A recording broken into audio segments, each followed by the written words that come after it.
Тут у нас 4 солдати. Є великий вибор усяких солдатів, можеш їх брати на службу. У них суть якісь свої прийоми, можеш йому відкривати нові прийоми, але у кожного персонажа активних у одній битці гонно бити лише 4 прийоми. Всі 4, всього 4, всього 4.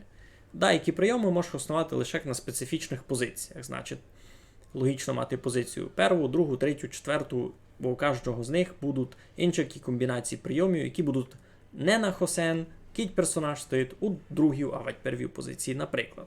Так і всі, у знахарки, і навики добрі, сись лише на третій, четвертій позиції, сись на четвертій, третій, другій, третя, четверта, друга, третя, четверта. Значить, кіть сись персонаж попадає на першу позицію, вона нічого чинити не гонна.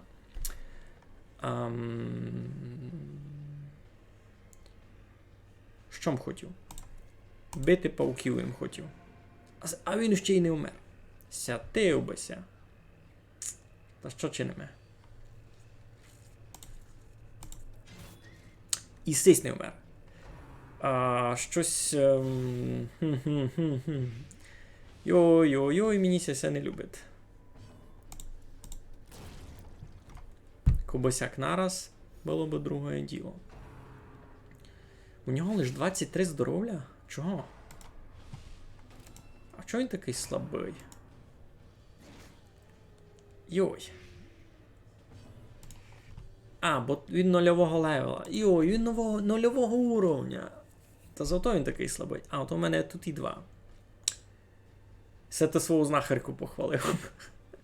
Не, та то, що вона не вбила, то ще нормально. То, що всі двоє чудять.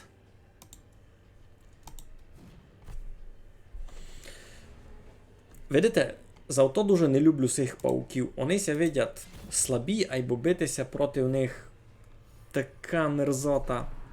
Ну що, 7 здоров'я, та що? Никайте, що? Господи, то вони дораз цього вб'ють.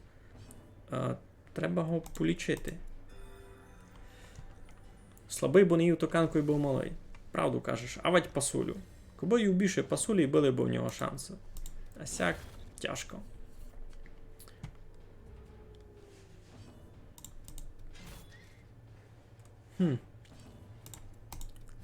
Ну, добив їх. Або якою ціною, сись дуже побитий. Сигінь.